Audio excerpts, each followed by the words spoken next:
Bismillahirrahmanirrahim. Assalamualaikum warahmatullahi wabarakatuh. Innal hamdalillah wa musalliyan ala Rasulillah la haula wala quwwata illa billahil aliyyil azim. Alhamdulillah, Bapak-bapak, ibu-ibu dan saudara-saudara sekalian yang dirahmati oleh Allah Subhanahu wa taala. Pada petang kali ini kita bisa meneruskan kajian rutin kita.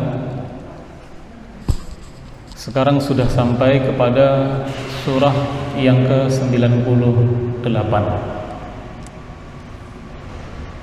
Surah yang ke-98 ini namanya surah Al-Bayyinah. Surah Al-Bayyinah ada 8 ayat. Kalau nanti bisa selesai 8 ayat, alhamdulillah. Kalau tidak, ya kita bikin 2 seri.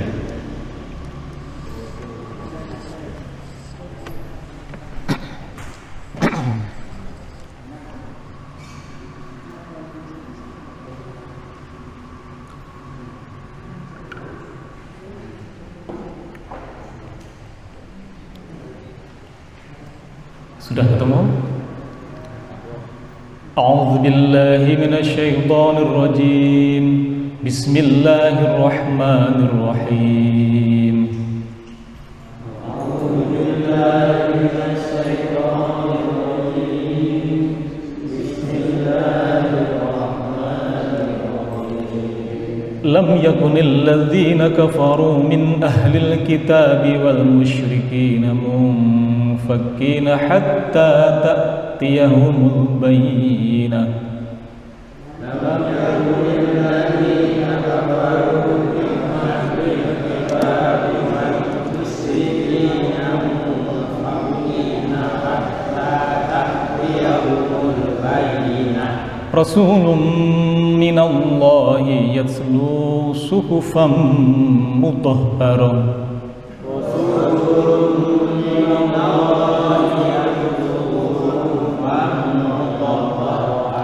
Fiha kutubun qayyimah.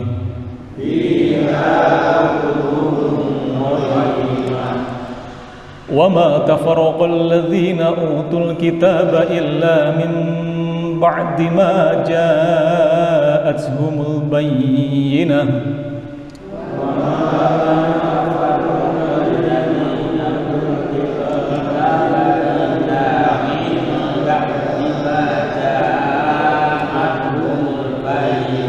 وَمَا أُمِرُوا إِلَّا لِيَعْبُدُوا اللَّهَ مُخْلِصِينَ لَهُ الدِّينَ حُنَفَاءَ وَمَا أُمِرُوا إِلَّا لِيَعْبُدُوا اللَّهَ مُخْلِصِينَ لَهُ الدِّينَ حُنَفَاءَ وَيُقِيمُوا الصَّلَاةَ وَيُؤْتُوا الزَّكَاةَ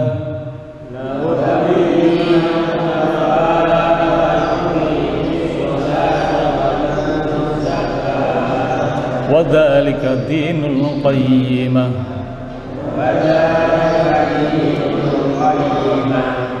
Sementara kita potong 5 ayat ini. Bapak Ibu dan saudara sekalian, jadi surah Al-Bayyinah ini sebagian mufassir ini memahami sebagai surah Makkiyah. Artinya ketika surah ini turun, Nabi masih berada di Mekah. Itu menurut Imam Az-Zamakhsyari, menurut Abul Hayyan, dan menurut Ibnu Athiyah. Sedangkan menurut Imam Asy-Syaukani dan Imam Al-Khazin, surah ini termasuk Madaniyah. Wallahu a'lam bishawab. Ya. Jadi masing-masing mufassir berbeda pendapat. Ada yang mengatakan ini Madaniyah, ada yang mengatakan ini Makkiyah. Al-Kinuji di dalam Fathul Qadir menjelaskan nama selain dari Al-Bayyinah ini adalah Al-Munfakkin. ada juga al-qiyamah, ada juga al-bariyah. Ya, jadi namanya bermacam-macam. Tetapi yang paling populer namanya adalah al-bayyinah. Al-bayyinah. Jadi bicara tentang surah Al-Bayyinah ini ada satu peristiwa di mana Rasulullah ini menemui salah seorang sahabat yang bernama Ubay bin Ka'ab. Ubay bin Ka'ab. Jadi Rasul mengatakan kepada Ubay bin Ka'ab, sesungguhnya Allah memerintahkan kepadaku, wahai Ubay bin Ka'ab, untuk membacakan ayat ini kepadamu. Jadi Ubay bin Ka'ab ini termasuk sahabat yang spesial karena Rasulullah diperintahkan oleh Allah untuk membacakan surat kepada seseorang yang bernama Ubay bin Ka'ab. Itu Ubay bin Ka'ab. Nah, ayat itu adalah lam yakunil ladzina kafaru min ahlil kitabi wal musyrikina munfakina hatta ta'tiyahumul bayyinah. Kemudian ketika Rasul membaca satu ayat ini, Ubay bin Ka'ab bertanya kepada Rasulullah, "Ya Rasulullah, apakah Allah benar-benar menyebut namaku kepadamu ya Rasulullah?" Kata Ubay bin Ka'ab secara penasaran bertanya kepada Rasul, "Ya Rasul, apakah Allah menyebut namaku kepadamu?" Jawab Rasulullah, "Iya." Maka langsung menangislah Ubay bin Ka'ab saking terharunya disebut namanya oleh Allah kepada Rasulullah. Jadi Ubay bin Ka'ab ini termasuk sahabat yang istimewa. Ya. Memang sebelumnya beliau kafir, tetapi kemudian menjadi seorang muslim yang baik. Beliau salah satu dari orang yang hafal Al-Quran, Ubay bin Ka'ab, yang hafal Al-Quran, dan menjadi salah satu dari sekretaris Nabi yang mencatat ayat-ayat Al-Quran yang didiktekan oleh Rasulullah. Ini Ubay bin Ka'ab. Nanti nasabnya ke atas, kalau kembali ke atas nanti memang masih nyambung lagi dengan orang-orang Quraisy, dengan Rasulullah. Jadi kalau orang-orang sana itu kan nasabnya biasanya masih nyambung lagi. Kayak Rasul dengan Abdullah dengan Fatimah, ayah ibunya Rasulullah itu kalau ditarik nasab ke atas itu nyambung gitu. Walaupun Abdullah dari Madinah, Aminah dari Abdullah dari Mekah, Aminah dari Madinah gitu. Karena memang Abdul Muthalib, kakeknya Rasulullah, itu pernah tinggal di Madinah gitu. Pernah tinggal di Madinah. Jadi Rasulullah itu putra siapa? Putranya Abdullah menikah dengan Aminah, memiliki putra Rasulullah. Abdullah itu siapa? Abdullah itu putranya Abdul Muthalib. Ya, putranya Abdul Muthalib dari istrinya Abdul Muthalib yang bernama Fatimah. Karena istrinya Abdul Muthalib ini ada 7. Ya, salah satunya bernama Fatimah. Dengan Fatimah inilah Abdul Muthalib memiliki 8 anak. Abdul Muthalib itu antara lain adalah Abdullah, Abu Thalib, dan 6 anak yang lainnya yang saya tidak hafal. Makanya nanti ketika Abdullah ini wafat, yang mengambil sebagai bapak angkatnya langsung Abu Thalib, adiknya Abdullah, yang satu ibu dengan Abdullah, yaitu neneknya Rasulullah yang bernama Fatimah. Dan nanti istri-istrinya Abdul Muthalib yang lain ini memiliki beberapa putra, yang itu berarti secara otomatis paman-pamannya Rasulullah tetapi beda ibu. Seperti misalkan Hamzah. Hamzah itu paman Rasulullah tapi beda ibu. Seperti misalkan Abu Lahab, itu pamannya Rasulullah tapi beda ibu. Itu. Beda ibu, beda nenek, ya, beda nenek. Itu, beda nenek. apakah itu Abu Lahab ataukah itu Hamzah dan sebagainya. Abdul Muthalib itu nama aslinya adalah Syaibah. Ya, Syaibah. Beliau itu sebenarnya adalah putranya Hashim yang berada di Madinah. Jadi Syaibah ini putra Hashim. Tetapi ketika berada di Madinah oleh Hashim ditinggalkan. Karena satu urusan tertentu. Kemudian ketika anak ini telah mencapai balik, yang namanya Syaibah ini diambillah oleh adiknya Hashim yang bernama Muthalib atau Al-Muthalib. Dibawa, wahai kakak perempuan, kakak ipar, akan aku bawa Syaibah ini ke Mekah. Nggak boleh, kata ibunya, dipaksa akan aku bawa ini ke Mekah. Nggak boleh. Sampai akhirnya ibunya meridhokan yang namanya Syaibah ini dibawa ke Mekah oleh pamannya yang bernama Al-Muthalib. Dibawalah ke Mekah. Di sanalah kemudian orang-orang Mekah mengatakan, wahai Al-Muthalib, engkau telah mempunyai budak ya, yang namanya Abdul Muthalib. Nama aslinya adalah Syaibah, tetapi orang-orang Mekah memberi julukan Abdul Muthalib. Ya, Muthalib kemudian mengatakan, celaka engkau, ini bukan budakku, ini anak kakak laki-lakiku, ini anak kakakku, ini keponakanku. Gitu. Jadi sebenarnya Syaibah ini adalah Abdul Hashim atau anaknya Hashim gitu, tetapi dirawat oleh pamannya yang bernama Al-Muthalib, akhirnya menjadi Syaibah alias Abdul Muthalib gitu. Nanti Hashim itu putranya Manaf nanti putranya Qais putranya Murrah dan seterusnya sampai Nabi Ismail alaihi salam. Nah, gitu. Baik, ini sekilas tentang Ubay bin Ka'ab, di mana Allah memerintahkan kepada Rasul untuk membacakan surah ini kepada Ubay bin Ka'ab. Baik, kita baca sekali lagi.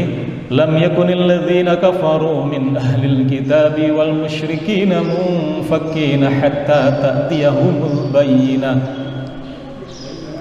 Lam yakunil ladzina kafaru min ahlil kitabi wal musyrikina munfakkina hatta ta'tiyahumul bayyinah.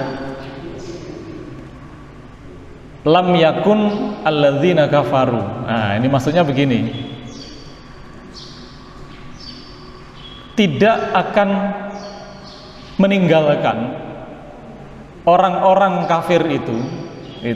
Lam yakun, tidaklah mereka kafaru, orang-orang kafir, min ahlil kitab, dari golongan ahli kitab, wal musyrikina, dan orang-orang musyrik, mungfakina. Nah, ini meninggalkan maksudnya ya. Meninggalkan. Jadi lam yakun mungfakina. Anunya begitu. Sebelum datang ya, hatta ta'tiyahumul bayyinah, sebelum datang atau hingga datang ta'tiyahumul bayyinah, kepada mereka al-bayyinah, bukti yang nyata.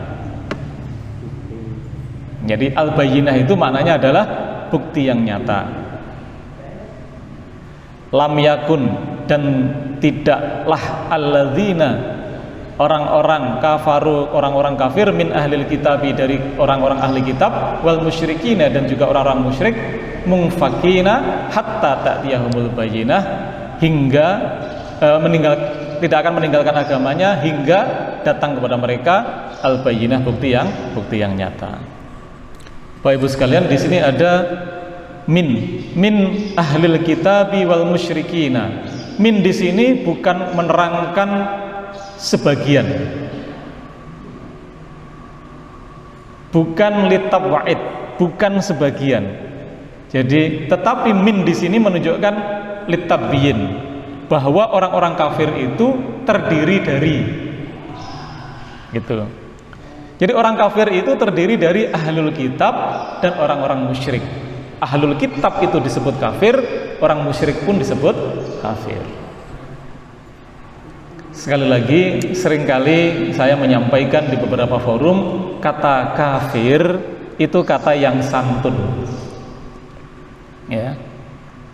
Coba bandingkan dengan kepercayaan yang lain atau agama yang lain yang menyebut orang yang tidak seagama itu dengan sebutan hewan, domba, iblis, ya kan? Tetapi di dalam Islam orang yang tidak seakidah itu disebut sebagai kafir. Kafir itu eksistensi manusianya itu masih ada, cuman hidayah Allah masih belum masuk ke dalam dadanya. Kafir itu kata yang santun sekali, karena eksistensi manusia masih ada, tidak kemudian dianggap sebagai hewan ataupun iblis. Nah, disebutkan di dalam Al-Bayyinah ini bahwa orang-orang kafir itu terdiri dari ahlul kitab dan orang-orang musyrik. Ya, orang-orang musyrik. Ahlul kitab itu siapa? Ahlul kitab itu adalah orang-orang Nasrani dan orang-orang Yahudi. Itu yang diceritakan oleh Imam Ar-Razi di dalam Mafatih Alal Ghaib, volume yang ke-32 halaman 239. Gitu. Jadi ahlul kitab itu adalah Nasrani dan Yahudi. Nah, ini dibuktikan ada munasabahnya, yaitu surah Ali Imran surah yang ketiga ayat 65. Itu disebutkan, ya ahlal kitabi lima tuhajjuna fi Ibrahima wa ma unzilatit tauratu wal injilu illa min ba'di afala ta'qilun. Kata Allah di dalam surah Ali Imran, ya ahlal kitabi, wahai ahli kitab, lima tuhajjuna fi Ibrahima, kenapa kalian berbantah-bantahan tentang hal Ibrahim? Wa ma unzilatit tauratu wal injilu illa min ba'di, padahal Taurat dan Injil itu tidak diturunkan melainkan sesudah Ibrahim. Afala ta'qilun, apakah kalian tidak berpikir? Berarti berdasarkan Ali Imran ayat 65 ini, yang dimaksud dengan ahlul kitab adalah orang Yahudi dan Nasrani, yang kitab mereka adalah Injil dan Taurat. Mereka berbantah-bantahan tentang Ibrahim alaihissalam, bahwa Ibrahim alaihissalam itu adalah leluhur kami, kata orang-orang Yahudi. Kemudian orang Nasrani mengatakan, enggak, Ibrahim itu adalah leluhur kami. Mereka berbantah-bantahan tentang Ibrahim alaihissalam. Ya. Nah, berbantah-bantahannya orang-orang Nasrani, orang-orang Yahudi, ya, tentang Injil dan Taurat itu kemudian didudukkan perkaranya oleh Allah di dalam surah Ali Imran ayat 65 itu. Wahai ahlul kitab, berarti ahlul kitab yang disebutkan di sini, ya ahlul kitabi, berarti di sini ini mengapa kalian berbantahan tentang Ibrahim padahal Taurat dan Injil, Taurat berarti mengacu kepada Yahudi, wal Injil mengacu kepada orang Nasrani. Nah, seperti itu. Itu adalah ahlul kitab. Di dalam Al-Quran mereka disebut sebagai kafir, ya. Jadi ucapan kafir seperti ini bukanlah penistaan agama, ya. Tidak terkategori sebagai penistaan agama. Itu adalah sesuatu yang tersemat, ya. Jangan kemudian sekarang ini kan sedikit-sedikit penistaan, sedikit-sedikit penistaan. Repot kalau sudah seperti ini. Baik, kita teruskan lagi. Di situ ada kata al-bayyinah, ta'tihimul bayyinah. Apa al-bayyinah itu? Al-bayyinah di sini adalah Rasulullah sallallahu alaihi wa alihi wasallam. Jadi Imam Al-Baghawi di dalam Ma'alimut Tanzil volume yang ke-8 halaman 493 itu menjelaskan al-bayyinah di sini adalah Rasulullah sallallahu alaihi wa alihi wasallam. Lo al-bayyinah kok Rasulullah? Iya, ini dibuktikan dengan ayat selanjutnya. Kita baca, Rasulun minallahi yatlu suhufan mutahharah.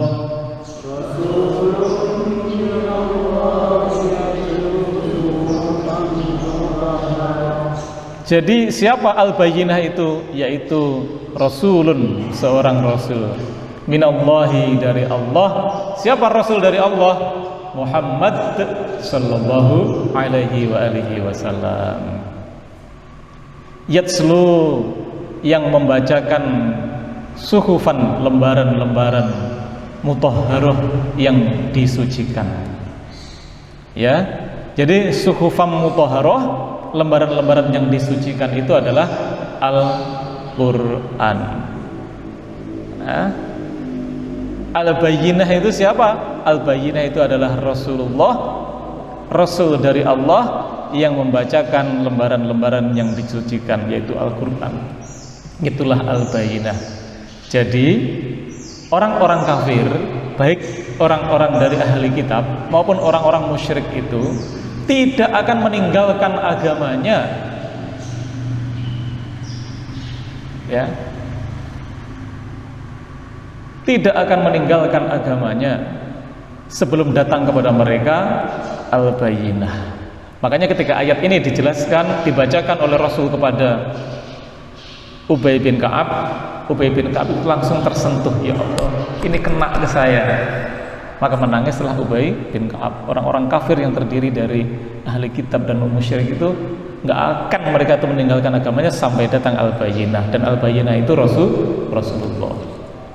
Itu kena itu Ubay bin Ka'ab, karena Ubay bin Ka'ab ini termasuk orang kafir sebelumnya. Dia dari Madinah, dari kalangan orang-orang Khazraj, ya, orang Khazraj. Itu baik. Jadi Rasulun di sini posisinya adalah badal dari Al-Bayyinah, penjelas dari Al-Bayyinah.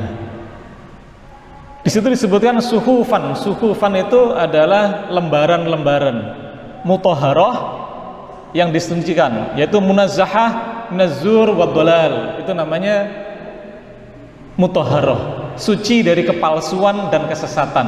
Jadi dalam Al-Quran itu nggak ada yang palsu, nggak ada yang sesat. Nggak ada yang palsu, nggak ada yang sesat. Semua informasinya adalah suhufan mutahharah. Fiha kutubun qayyimah. Fiha di dalamnya terdapat kutubun qayyimah, isi kitab-kitab yang lurus. Ya. Di dalamnya terdapat isi kitab-kitab yang lurus. Kutubun qayyimah, qayyimah, lurus, ya, tidak ada kebengkokan di dalamnya, lurus. Jadi Al-Quran itu semuanya benar, lurus, benar, nggak ada yang salah di dalam Al-Quran. Makanya Al-Quran itu karena firman Allah SWT, kebenarannya akan terus terjaga dan akan terus dijaga oleh Allah sampai nanti hari kiamat. Itu nggak ada orang yang bisa membelokkan Al-Quran ataupun merubah Al-Quran. Kalau kemudian ada Al-Quran salah sedikit saja, pasti ada yang segera membetulkan. Itu salah satu dari kemukjizatan Al-Quran. Ya, kata Allah, inna nahnu nazzalna dzikra wa inna lahu lahafizun. Sesungguhnya akulah yang menurunkan al-dzikr Al-Quran, dan sesungguhnya aku yang menjaga Al-Quran. Jadi Allah itu menjaga sendiri Al-Quran itu. Melalui siapa? Melalui orang-orang yang menghafalnya, ya, dijaga Al-Quran itu. Wa ma tafarraqal ladzina utul kitaba illa min ba'di ma ja'atuhumul bayyinah. Wa ma tafarraqal ladzina utul kitaba illa min ba'di ma ja'atuhumul bayyinah. Wa ma tafarraqal ladzina, dan tidaklah tafarraq, berpecah belah, alladzina, orang-orang utul kitab yang didatangkan Alkitab kepada mereka, ya, illa, melainkan mim ba'di, sesudah ma ja'atuhumul bayyinah, sesudah datang kepada mereka bukti yang nyata. Ya. Jadi setelah datangnya Al-Quran itu, maka mereka menjadi tidak terpecah belah. Mereka menunggu Rasulullah. Ini gambaran orang-orang Madinah ya, orang-orang Madinah. Jadi orang-orang Madinah yang terdiri dari orang-orang Aus, suku Aus, dan orang-orang Khazraj, suku Khazraj, mereka itu terpecah belah sebelumnya. Bapak Ibu sekalian, orang Madinah dan orang Aus dan orang Khazraj itu hampir 100 tahun mereka berperang, ya, perang yang berkepanjangan, tidak hanya 20 tahun seperti perangnya Amerika Serikat di Afghanistan dengan Taliban. Perangnya orang-orang Aus dan Khazraj itu 100 tahun lebih perang, enggak berhenti-berhenti, selalu bertikai, sampai-sampai kemudian mereka mencari seorang pemersatu itu siapa. Maka ketika mereka mendengar kabar di Mekah ada seorang nabi, datanglah mereka ke Mekah. Dan ketika mereka ketemu dengan Rasulullah, mereka meminta Rasul agar mau hijrah ke Madinah dan memimpin Madinah. Awalnya datang 12 orang tokoh-tokoh Madinah, dan kemudian di sana ditemui oleh Rasul di mana? Aqabah, di Aqabah. Di Aqabah itulah 12 orang tadi itu membaiat Rasulullah agar mau Rasul itu memimpin Madinah. Mereka akan melindungi Rasulullah seperti melindungi anak-anak mereka sendiri. Datanglah ke Madinah ya Rasulullah, pimpinlah kami akan melindungi Rasulullah seperti kami melindungi anak-anak kami sendiri, kata 12 orang itu, yang terkenal dengan baiat Aqabah yang pertama. Tapi Rasul masih belum puas. Tahun depan datang lagi, tahun depan saja datang lagi, tahun depan datang lagi 72 orang tokoh-tokoh Madinah, yang 2 diantaranya perempuan, membaiat lagi Rasulullah di Aqabah, yang terkenal dengan baiat Aqabah yang kedua. Baru kemudian perintah hijrah itu diperintahkan Allah kepada Rasulullah, kemudian berbondong-bondong kaum muslimin yang ada di Madinah, yang ada di Mekah itu hijrah ke Madinah. Begitu. Nah, ketika Rasul di Madinah, hadir di Madinah, disitulah Rasul mempersatukan kaum muslimin berada di Madinah itu. Orang-orang Aus, orang-orang Khazraj bersatu padu di bawah kepemimpinan Rasulullah.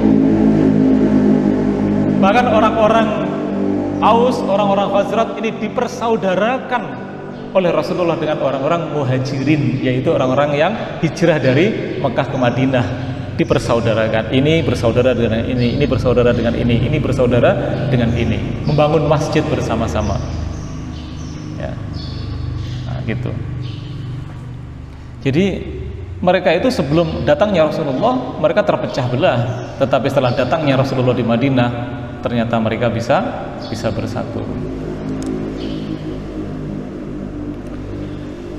Nah, ini sesuai pula dengan surah Al Imran ayat 19. Di situ disebutkan, inna dina indallahil Islam, sesungguhnya agama yang diridhoi di sisi Allah hanyalah Islam. Wa makhtalafal ladzina utul kitaba illa min ba'di ma ja'ahumul ilmu baghyan bainahum. Nah, jelas. Tiadalah berselisih orang-orang yang telah diberi Alkitab kecuali sesudah datang pengetahuan kepada mereka. Karena kedengkian yang ada di antara mereka. Wa may yakfur bi ayatillahi fa innallaha sari'ul hisab. Barang siapa yang kafir terhadap ayat-ayat Allah, maka sesungguhnya Allah sangat cepat hisabnya. Ali Imran ayat 19. Ini menunjukkan bahwa Bapak Ibu sekalian, orang-orang ahlul kitab itu tidak berselisih bahwa setelah mereka akan datang seorang nabi yang bernama Ahmad. Ya, dan memang ketika Rasulullah lahir pertama kali itu diberi nama Ahmad, yang nanti oleh Syaibah, oleh Abdul Muthalib dirubah namanya menjadi Muhammad. Oleh kakeknya itu dirubah namanya menjadi Muhammad. Ketika lahir diberi nama Ahmad. Dan itu diketahui oleh para rohib-rohib, ya, para pembesar-pembesar, para ulama-ulama dari kalangan Nasrani dan Yahudi, bahwa kelak nanti akan datang seorang nabi, seorang rasul. Tetapi sebagian dari mereka dengki dan iri atas kedatangan Rasulullah itu sehingga memutuskan untuk tidak beriman. Nah, gitu.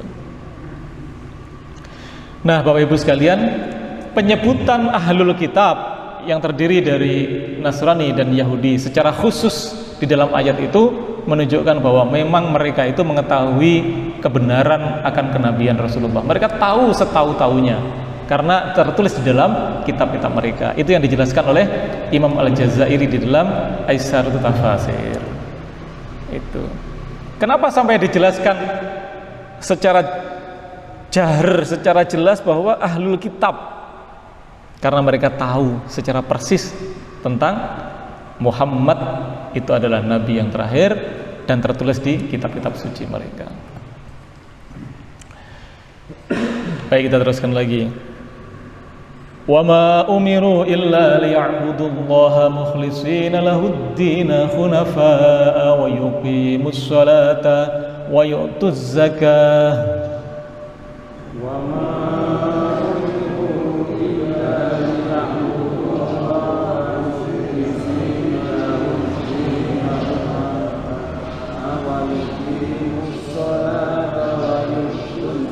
وَذَلِكَ الدِّينُ الْقَيِّمَةُ.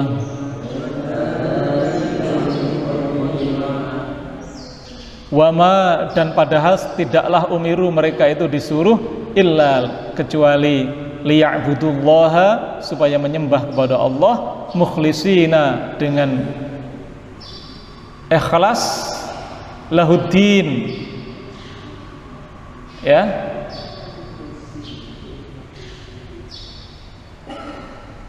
lahuddina hunafa'a, nah, gitu ya. Di situ ada lahuddina hunafa'a, ya, memurnikan ketaatan kepadanya, ikhlas, dan menjalankan agama yang lurus. Wa yuqimus sholata, dan supaya mereka mendirikan sholat. Wa yu'tuz zakata, dan menunaikan zakat. Wa dzalika, dan yang demikian itu dinul qayyimah, agama yang lurus. Bapak Ibu sekalian, di sini ada kata-kata hunafa. Ini agak menarik kata hunafa di sini. Ya. Jadi ternyata kita ini disuruh menyembah kepada Allah itu, yang pertama adalah liya'budullaha mukhlishina lahuddin. Kita menyembah kepada Allah itu dengan ikhlas. Ikhlas, tidak ada tendensi apapun. Karena menyembah kepada Allah, sholat dan sebagainya itu termasuk amilus sholihat, amal soleh. Di Al-Quran itu seringkali disebutkan amanu wa amilus sholihat, orang-orang yang beriman dan beramal soleh. Begitu ya. Karena apa? Orang beriman yang tidak beramal soleh itu percuma. Makanya beriman lalu beramal soleh. Dan kata-kata al-iman dan beramal soleh itu di dalam Al-Quran disebutkan 71 kali, gandeng itu. Amanu wa amilus sholihat, amanu wa amilus sholihat itu 71 kali. Yang jenengan bisa baca itu, atau jenengan hitung sendiri, mulai dari juz 1 sampai juz 30. Amanu wa amilus sholihat 71 kali. Nah, amal soleh itu apa? Amal soleh itu adalah amal-amal yang diperintahkan Allah Subhanahu wa Ta'ala sebagai pengejawantahan dari keimanan seseorang tersebut. Dan amal soleh itu harus dilakukan dengan ikhlas, karena syarat dari amal soleh itu ada dua, seperti dijelaskan oleh Syekh Fudail bin Iyad di dalam kitab Taqarrub ilallah. Ya, itu disebutkan bahwa amal soleh, amal yang baik itu ketika memenuhi dua kriteria. Yang pertama ikhlas, yang kedua adalah shawaban, sesuai dengan syariat Allah Subhanahu wa Ta'ala.